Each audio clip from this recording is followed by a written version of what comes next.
Sales folk are problem solvers. Sales folk are sometimes they are people that know how to kind of sometimes color outside the lines and stuff like that, and think outside the box. And when that outside the box begins to include compressing or perhaps not fully meeting disclosure windows, it's very risky. All right, welcome everyone back to another edition of What's Next in Franchising. If you're new to What's Next in Franchising, this is a weekly podcast where we take a look at the biggest stories affecting the industry and we break down the real life impact it has on growth-oriented trade service companies. I'm, as always, saddled up next to my good friend, CEO of KnowHow, seasoned franchise expert, Leighton Healey. Leighton, how are you doing? Today, I'm doing pretty swell. Yeah, thanks. Good to see you. Good to be here. And always interested in chatting all things network-based service delivery related. And so looking forward to jumping into these topics.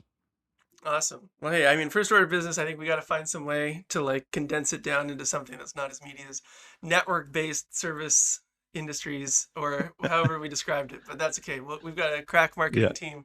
We'll workshop that a little bit. What we are going to talk about today is two stories that are evolving in the franchise industry. And we want to do something a little special. So as of recording this, the International Franchise Association's big expo that happens in February in Vegas every year just wrapped up. And so we want to take a little bit of time to talk about impressions. Leighton, you were there walking the show floor, and there's no better way to breathe in just what's going on in the franchise industry other than putting yourself in Vegas for that 3-4 days. And so we're going to talk about that to close off the episode.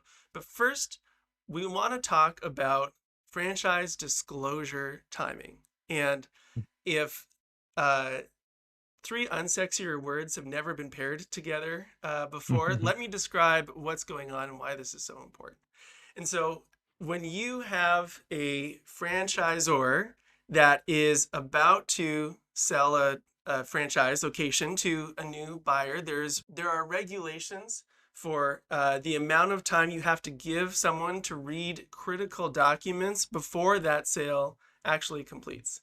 And so the important thing to know is there's what's called a 14-day rule and there's a 7-day rule, both set by the FTC, that requires that franchisors distribute specific information within 14 days and 7 days respectively, so that the franchisee knows as clear as possible what they're getting into.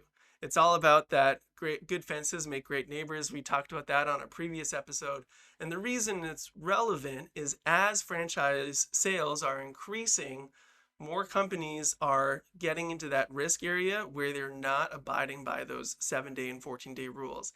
And not only does it start the foundation on murky waters, it also can open up legal risk later down the line. Leighton, talk about this trend that you are seeing, the good in the industry, which is franchise sales are increasing alongside the risks that come when you don't button up everything and still follow that process that's been regimented out by the FTC. What happens in that scenario and how can it lead to a lot of people feeling burnt? Well, if you were to zoom up, I don't think you're seeing a lot of um, sinister intentions. What you're seeing is franchisor organizations who are in the business of selling franchise locations and franchise development teams who are comprised of people, with families and kids and ambitions that live with goals and targets and whatnot. And so if I'm a franchise development sales executive and I am responsible for, say, putting, let's just pick a number, like 40 new dots on the map this year, my sales timelines are such that I need to account for these disclosure windows, which is effectively, if you have an individual who's making an informed buyer decision to purchase a franchise within your network, They need to receive a package of documents that helps them to understand the full picture of what they're getting into, which includes things like, it provides them with the summary of the financial statements, for example, of all the franchisees in the network, so they understand clearly, really, what is the financial reality that these franchisees are actually experiencing as of the last calendar year. Um, and so it makes sense, it makes sense. In my business, there are timelines that I'm governed by tax, by shareholder, activities, and those disclaimer and those let's call it those windows exist because ultimately somebody determined that that's a reasonable amount of time. So again, going back to these friend dev teams, really what they're trying to do is they're trying to hit goals, they're trying to hit targets, and at the same time they have to recognize that there are these kind of, in a sense, these buffer windows that they have to be respectful of. So you have all this outbound engagement and you have these conversations and these relationships that you want to allow to grow organically. And it's hard to accelerate just trust and rapport. And then you have these scheduled, oftentimes demo days where people can come and experience the brand or talk to certain franchisees and whatnot. And all of that, the ambition is that comes to a head with sufficient time for you to be able to properly disclose these individuals so that they can make a decision, so that you can get the paperwork signed, and so that you can hit targets that you're responsible for. And I think that having built and led sales teams in different companies I've built over the years, knowing sales folk are problem solvers. Sales folk are sometimes they are people that know how to kind of sometimes color outside the lines and stuff like that and think outside the box. And when that outside the box begins to include compressing or perhaps not fully meeting disclosure windows, it's very risky. It's very risky because in the event that this franchise owner feels that maybe there was some wrong done, they could potentially reach back to that early disclosure window and make a claim that they weren't appropriately disclosed, or they didn't have sufficient time allotted for them to contemplate what they were stepping into. And I think we all know that the whole litigation landscape is so nuanced that there's an angle and there's a way to spin everything. So I mean, you want to create the type of relationship where something like that would never happen, but at the end of the day, those timelines are there for a reason. I would say motivated friend dev teams, and whether it's an FSO like a franchise sales organization or your own internal friend dev team that's doing those sales, they're trying to hit bonuses. They want to take their kids somewhere nice for spring break.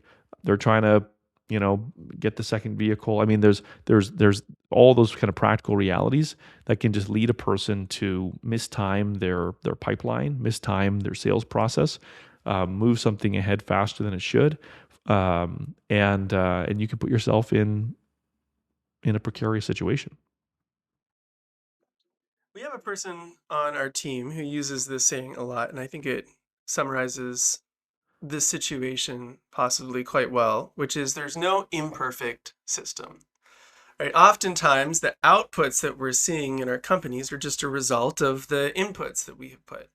And in the situation that you're describing, Leighton, I'm seeing a situation where the organization has incentivized quick sales, maybe, or sales quotas, and they've done a great job motivating staff, their sales team, FSOs, whoever it is, to hit those, and have not thought through maybe the incentives on the other side of ensuring that documentation is out days or weeks ahead of schedule, ensuring that all of that legal side is equally attuned to, and everyone's watching that with the same level of rigor as they're watching their revenue numbers based on new franchises being sold.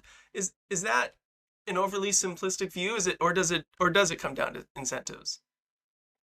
Well, when I was at the IFA convention here just recently in Las Vegas, there are some big topics in the industry, whether it's joint employer, whether it's this new American Franchise Act, whether it's disclosure windows, and And I think like many of the, let's call it, nuanced topics, there's a lot of mixed opinions about that. There's a lot of mixed understanding, and I think that in many cases, I don't know if there's a lot of broad depth of understanding. Right? There's familiarity, and so at the end of the day, I think that some of it, I think you could just be chalked up to a person doesn't understand the implications of their decisions because a company that's a little fast and loose on things was probably a little fast and loose on that person's onboarding. You know what I mean? And that's probably, to your point, that's probably reflective in their culture. And if they don't have a culture where there's a rigorous approach to how that fran dev person gets up to speed, and there's a rigorous approach to how they claim their expense request, I mean, at the end of the day, there could be a cultural byproduct of that. And so the question is always, how do you create a culture that provides rigor and I would say a level of um, operational tightness on the things that matter, and yet don't smother some of the autonomy and some of the nimbleness that's necessary to be an effective person in, let's call it, a franchise network of any size, right? So a franchise network is trying to actively add locations. So I think what it all boils down to is, I know the individual you're talking about, and I think said another way is not that there's no imperfect system; it's that you reap what you sow. You reap what you sow, and what I mean is that don't be surprised if the output matches the inputs, and if the inputs along, say, the timeline of your franchise developments, onboarding, training, stand-up meetings, the culture, if people are getting high fives for things that they should be getting high fives for, at the end of the day, all of that, like a snowball cascading down a hill, you get what you get more of what you praise, you reap what you sow. And so I think the question is, you have to unwind that and ask yourself this question. Disrespecting and not monitoring disclosure timelines, that is not the root issue. That is a symptom of something much deeper, and you have to address what's going on deeper. It could be that there are unrealistic timelines being brought down from leadership. It could be that you don't have a culture of proactively filling the funnel at the top with prospects. And so you're really, in a sense, let's all applying unrealistic expectations. It could be that we would say that just the overall pipeline efficiency is not something that we're considering those ratios effectively or realistically. Or it could be that you have a practice internally of just setting targets and goals that are mismatched to the skills, capacity, and resources of your organization. So what at the end of the day is going on in the basement? You might have stuff growing on the third floor, fourth floor of the building, but what's going on in the boiler room that's leading to those things downstream, acting in such misalignment to the regulatory requirements of the industry. Yeah. Hey, an apt analogy, especially for those companies that are listening that are in the mold business. Sometimes the mold that you see on the third floor, comes from deep in the basement. Some of that humidity. So yeah, that's a good analogy. Awesome. Hey, no, I think that's a good way to. There's what I hear in what you're saying, Leighton, is you can't just slap band-aids continuously. You have to dive down into the deep root issues of what's going on, and it's very unlikely that if you're missing some of your disclosure timelines, that is happening in a vacuum, and that is the core issue. That's a symptom of a much bigger issue. Yeah. Yeah, well said. Yeah. So our next story, and curious to see how these all tie together. Leighton, travel back in time with me to a time when interest rates were low.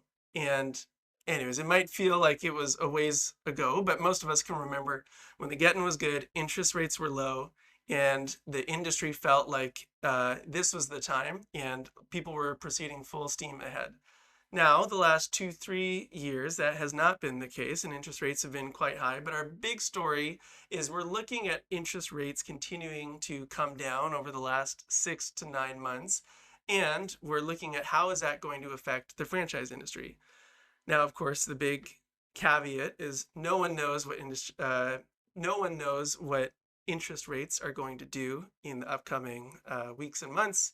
Right now, as we record this, oil is super expensive, and so who knows how that's going to affect things. But let's assume we continue this trajectory of interest rates slowly coming down. How do you think that is going to affect the franchisors' ability to sell new franchises over the course of 2026? We're about a third of the way through, so most people have already made their projections. But talk to me about the growth of the franchise industry and how it's related to interest rates and what franchisors should begin to expect. So much of the franchising industry is in a direct to consumer model. So not too many franchises do business to business, right? And so there's not a lot of franchises out there, for example, that say, we are a franchise that provides paralegal services to law firms, and that's all we do. Most franchises are, we are a business and we serve a direct to customer need, whether it's dog grooming, house cleaning, burger flipping. And so so much of the success of franchising is tied to consumer spending and consumer spending plans and consumer spending behavior.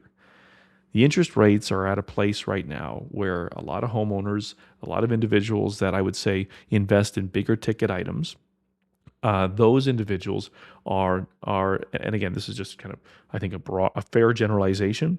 Those individuals are just not leaning into large projects. They're being a little more conservative with some of their spending, some of their home budget.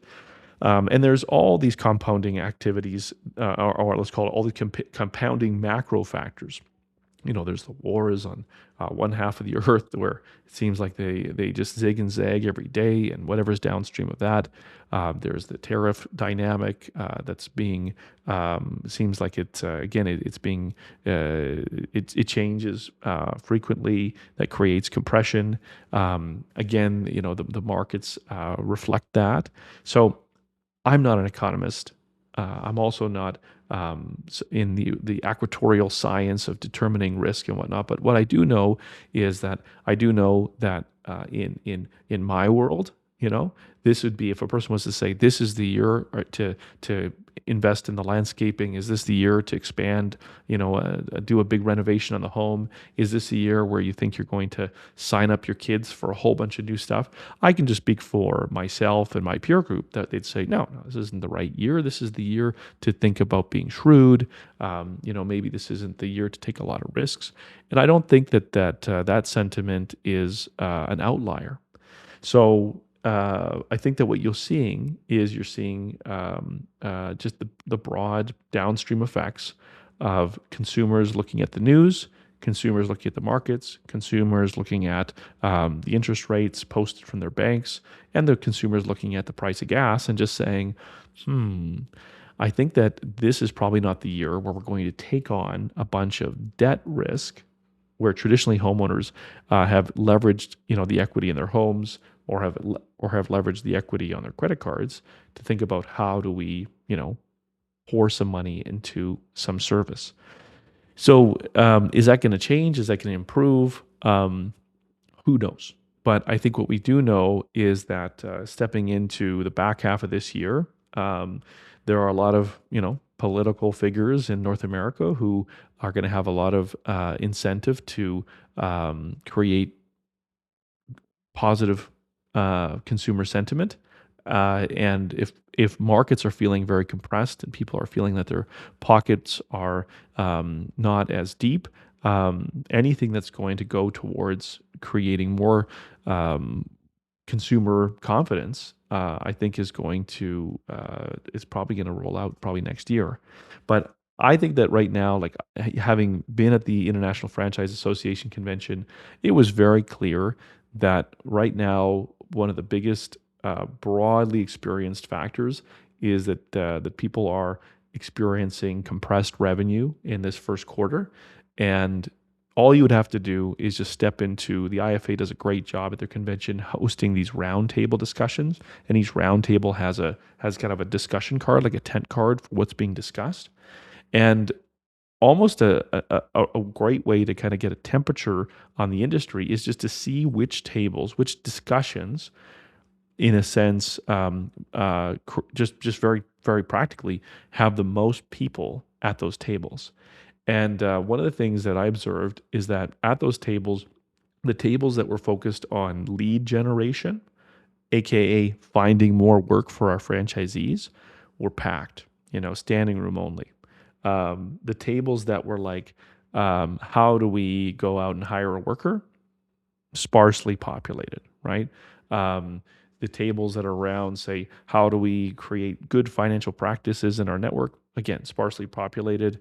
But the ones that say, how can we, what's new in SEO so that we can generate more work for our franchisees? Packed, standing room only. So let's assume that people resource and solve for lead gen. Well, what's downstream of that is, I think, what we'll see get a lot of uptick especially in the second half of this year. And again, I don't have so crystal ball, but I think that that's just kind of reading the room.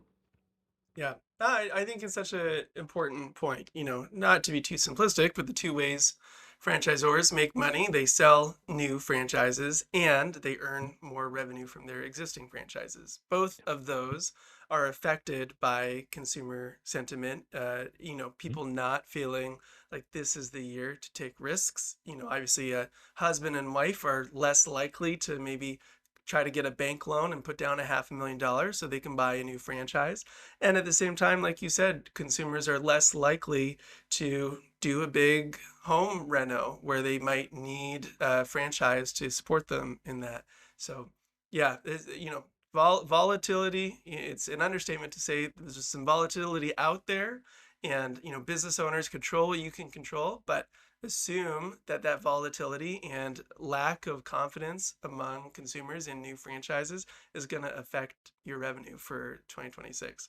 Let's dovetail this, Leighton, into just chatting a little bit more about IFA. You talked about the topics that were prominent and lots of enthusiasm. It's such a good, like, real time what's keeping you up at night tracker. It's too bad you couldn't just like put a camera up at ceiling level and watch as everyone kind of migrates to the issue that is stressing them out the most right now. But what were some of your biggest takeaways when walking the show floor, chatting with other franchisors, discussing or just attending those discussions? What were some of those things that on that flight home were really staying in your mind? So first off, I would say this remains a relationship-driven industry. I mean, franchising, depending on whose numbers you look at. I mean, franchising represents roughly 9.5% of the U.S. economy. I mean, it's a tremendous wedge of the marketplace, and so and to think that significant market position is also a relationship driven organization. So this I'm always so encouraged by when you walk through the halls of the IFA's convention. There are hugs.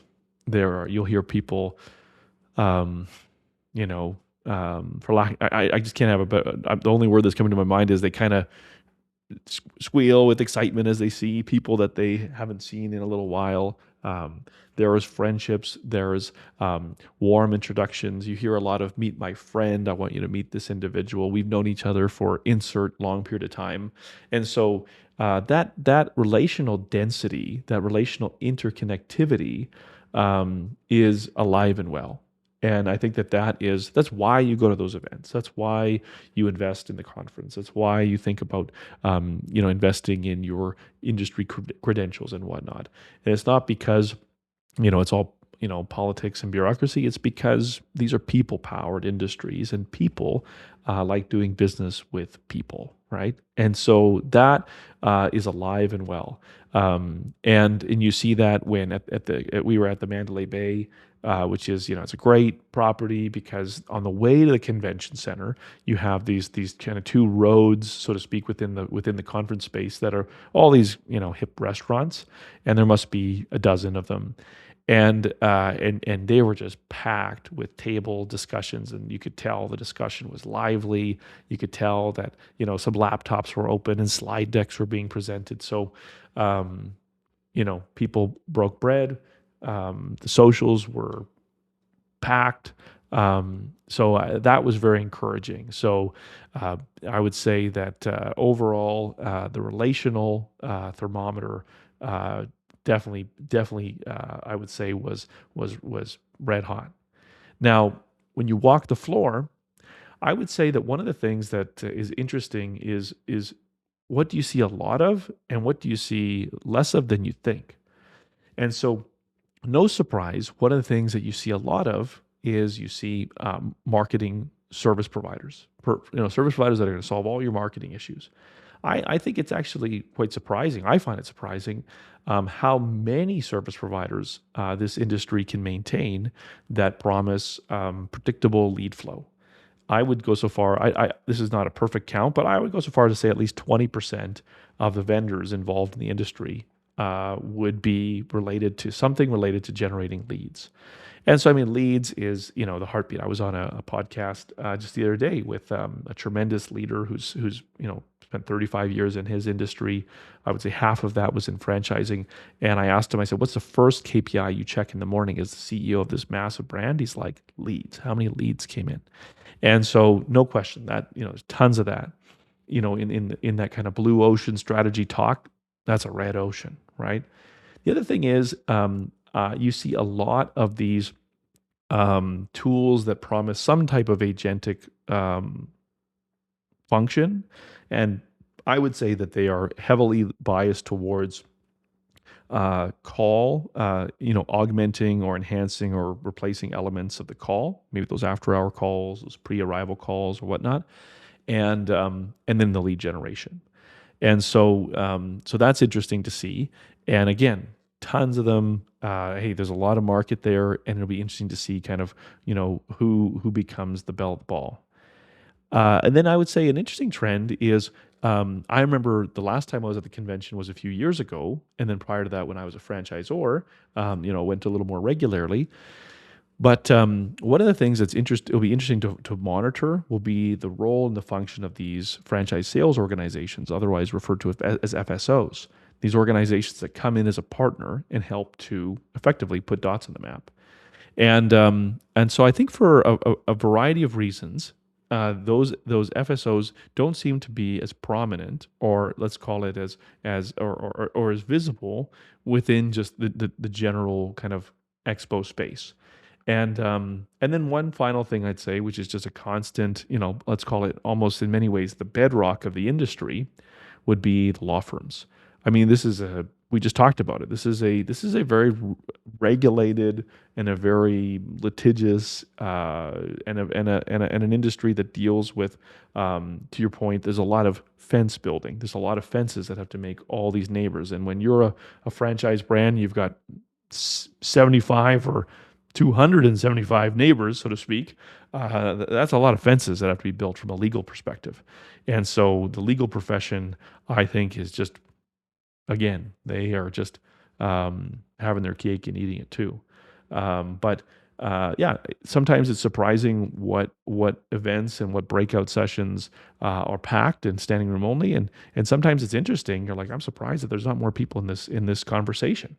So, I mean, the IFA team always, put on a great show. Their keynote speakers were engaging and inspiring, and we left with a lot of tremendous insight, having had a lot of great conversations, and looking forward to being back next year.